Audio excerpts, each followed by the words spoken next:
Hey guys, what's going on? And welcome back to K&A's Family Homestead.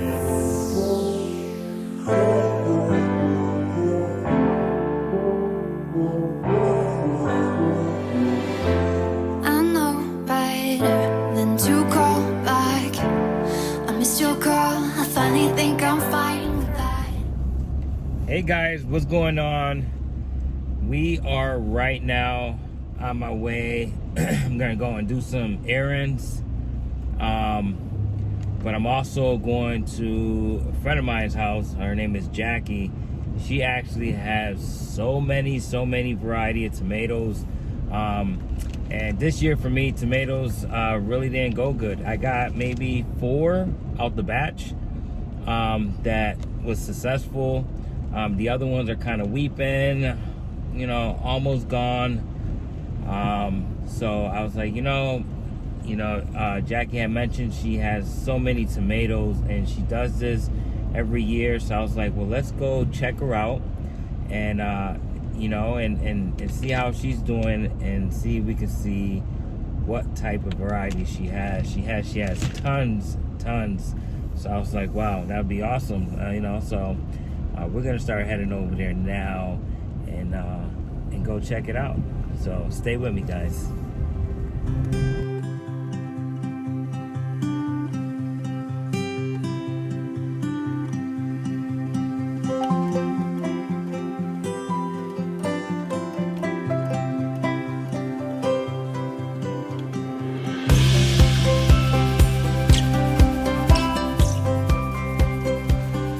Hey guys, what's going on and welcome back. I am here with my friend Jackie and she has planted so many varieties of tomatoes, and like I said, I had a horrible season with my tomatoes. I actually probably have 4 of them and hopefully they make it, but she says, hey, I have tons and tons of varieties of tomatoes and she's selling them. So I was like, well, I'm gonna go over there and check it out. And so that's where I am now. Jackie's a long friend of mine. She actually inspired me and made me want to get the goat milk going. And so that's the reason why I actually pushed harder to try to get the milk and learn more about it, because this is where I actually tasted my first time of goat milk. She also does bees. We do bees, rabbits, the weaving with the wool. Spin, and Yes. And I have quail and what else do I have? And chickens. And chicken. So she does a lot. Awesome person. But I'm gonna flip it over. She's gonna pretty much name all the varieties. Hey Jackie. Hi, how are you today? All right. Came to see some of my tomatoes and we're wondering all of the different varieties that I have. So I guess I'll read you off my list because I can't remember most of the time. And I have to use glasses because I'm blind. We have German pink and brandywines, true black brandywines. So I have red brandywines and black gin brandywines. Regular old beefsteak for the people who just can't think that there are varieties of tomatoes in this world and are not adventurous.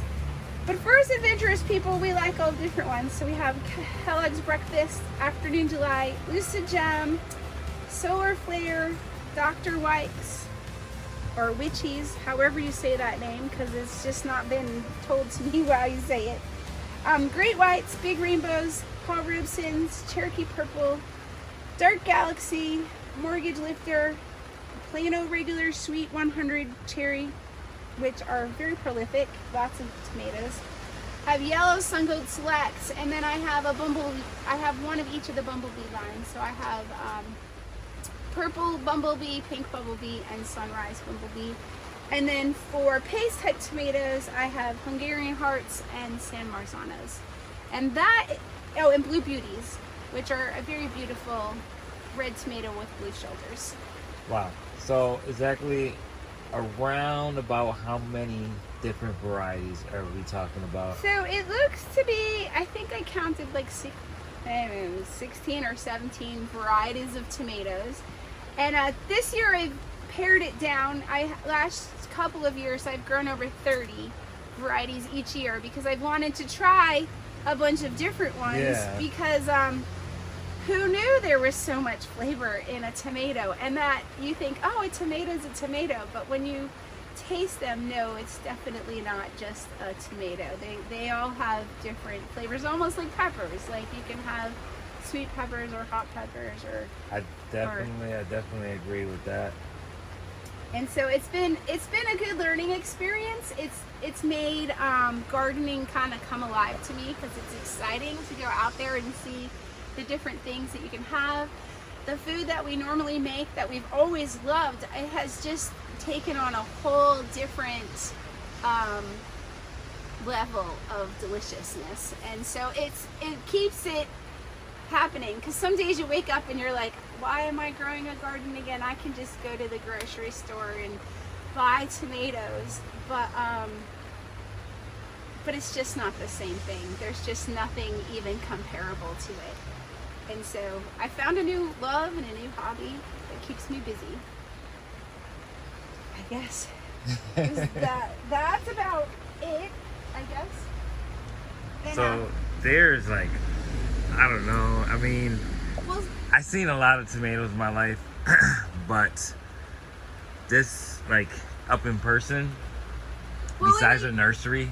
right, and I'm not a nursery, I'm just a side street. So the first year I did this, I had too many tomatoes, and my husband says, well, we live on kind of a busy street, see if you can sell them. And I did okay. I didn't make any real money, but it paid for my seeds, and it paid for my dirt, and it paid for the cups that you have to grow in it, and even my electric bill got to be more money that that month, because Right. you have to run lights, and the room needs a heater and it needs a fan, and so they run a heat mat underneath of my peppers. So when life was all said and done, I did not get rich off of selling tomatoes, but I'm doing the job anyway, so it was worth the effort to sell. And so I sell probably anywhere from 500 to 700 plants a year. And Wow. and I have people now who are calling me looking for certain varieties, so I will grow a certain variety of tomato for a person. It's great to have repeat customers and get good feedback from them as to what worked or what didn't work. Right, and right.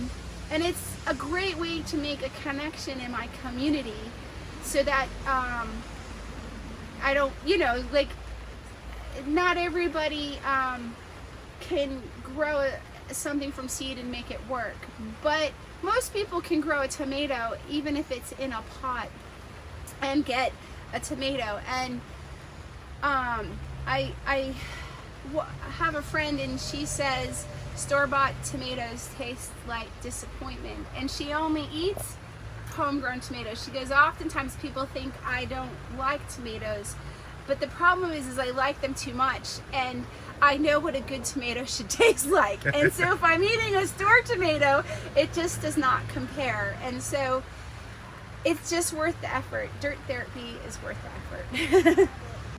So I'm kind of going for that whole feel. So I have raspberries and rhubarb and the mint and my asparagus, which are all my perennial things, and they live up here. And then around back I have a new, like, a space that we added 2 years ago but are still working on growing. And then I have that little space over to your left. It's just, that's my kitchen garden.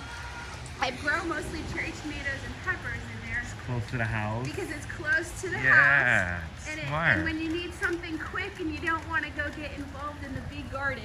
The other thing is it's more like a snacking garden, because my husband will come home from work and grab a handful of cherry tomatoes and or a few peppers, and he'll just munch on them while we're getting dinner ready. And so it makes it very convenient. And so we're working on that.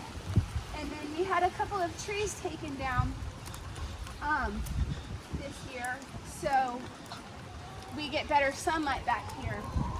So So most of my spring has been cleaning up a tree mess. Oh, wow. And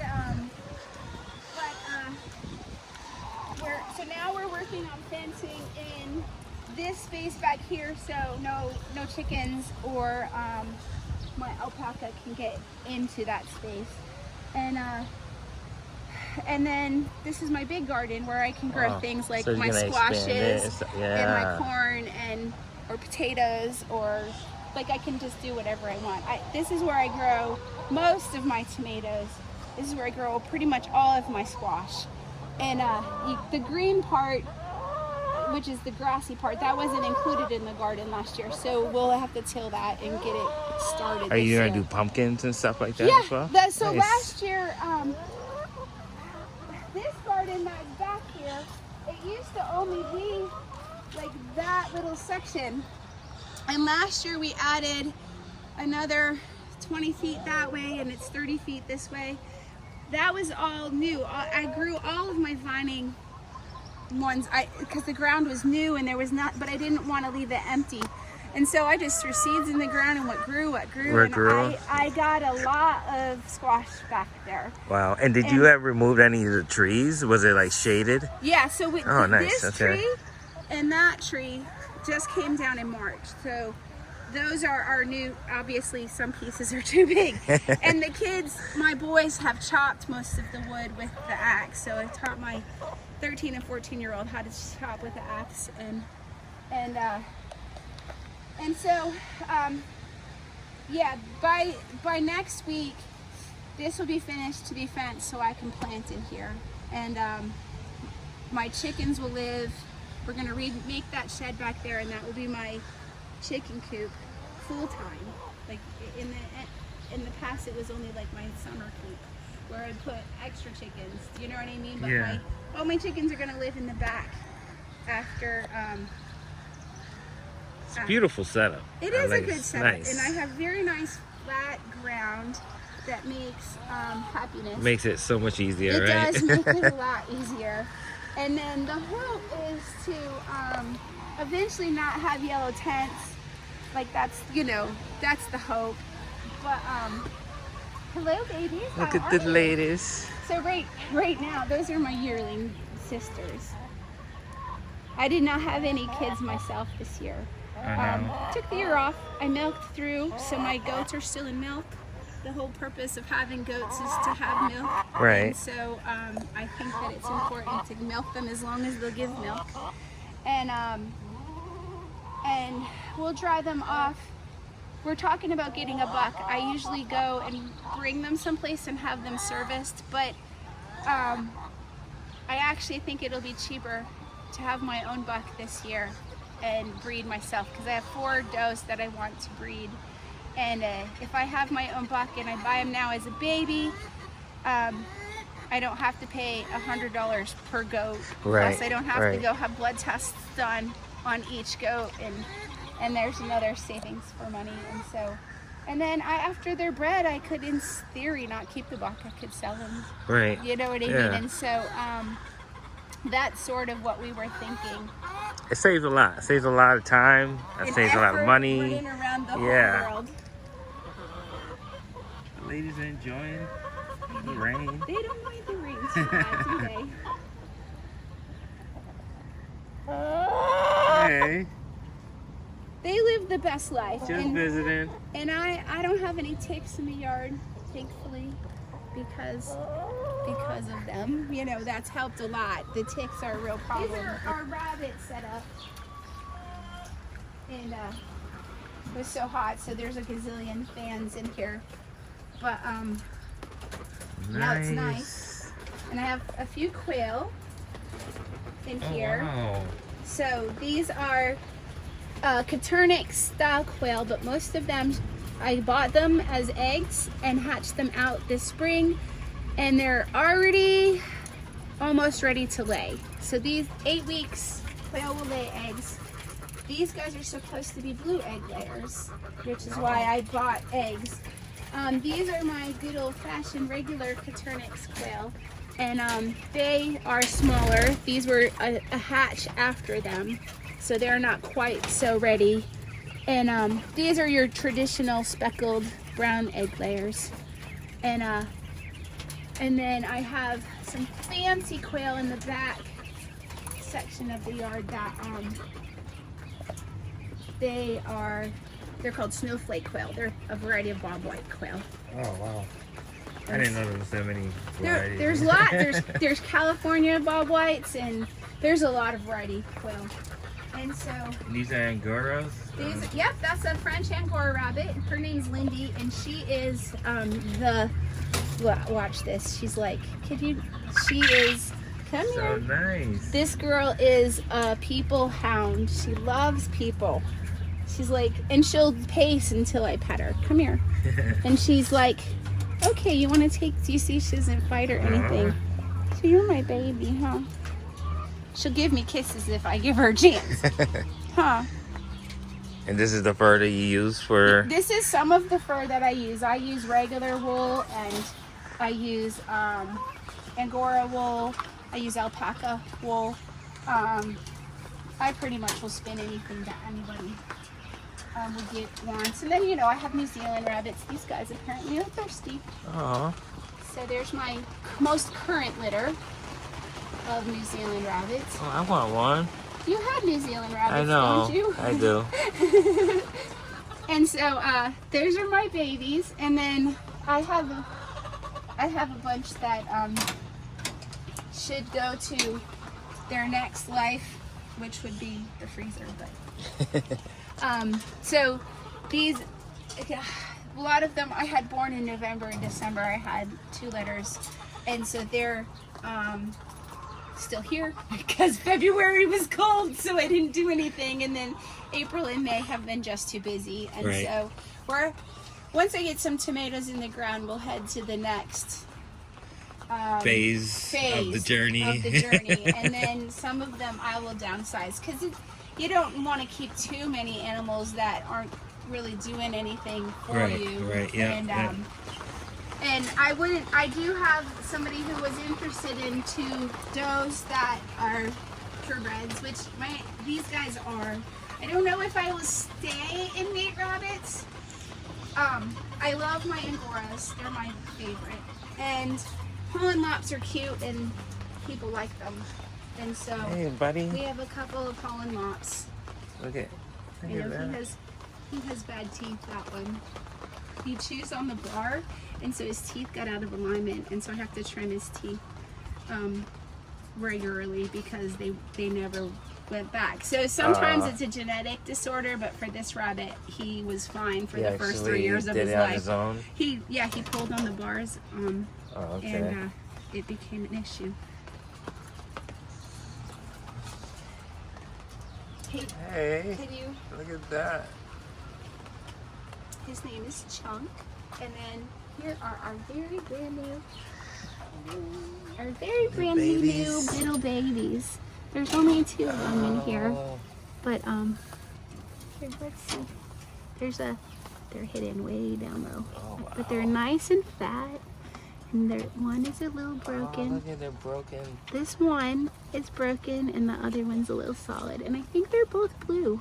Oh wow! So that's a broken blue, and this is a regular. Or she doesn't have the otter. Her mom is an otter, but she doesn't have the light underneath, so I think she's a blue.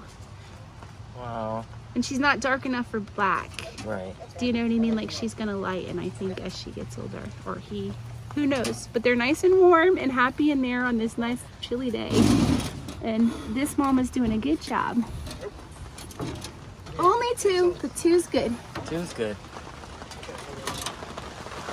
And so that's that. Okay, Jesse. Okay. No, man. Hey guys, what's going on?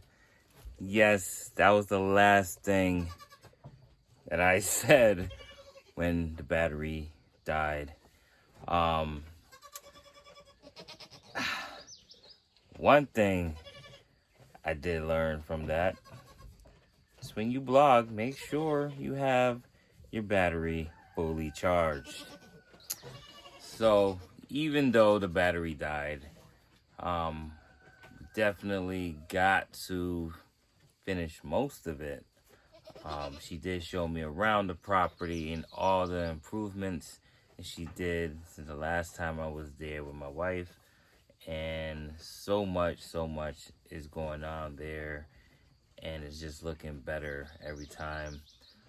And that is something, you know, that encourages me and hopefully encourages everyone else, that, you know, you start from nothing, and by time you realize it, it's bloomed into something so beautiful. And for us as homesteaders, we started from nothing and we made it into something that we have today. And that is probably one of the most satisfying thing you can ever achieve and hold on to, because all this knowledge you put into your head and you learn, no one can ever take that from you. So at the end of the day, if homesteading doesn't become a primary part of my life, it's definitely in my head, and I will always carry it no matter where I go. But yes, Jackie has been doing it for some time now, and you know, like I said, when we first met up, she, you know, introduced me to the goat's milk, showed me, you know, her hives and everything like that. And at this point, I'm already learning and doing a lot of research and trying to soak in the homestead community itself, just trying to gather every information I can. And she was one of my first homestead buddies that actually did so much. And yeah, and it was inspiring. It was something that, you know, I want to get to that point. I want to get to that level, and just want to, you know, let everyone know out there that it can be possible. Is, you know, and I don't want no one to shy from it. You know, it's something that, granted, not everyone could do, but if you put your time and effort into it, anything is possible. But guys, that's all I got. I hope you enjoyed the video. Jackie, thank you for giving us that tour. And yeah, that's all I got, guys. So till next time, take care, God bless, and I'll see you in the next video.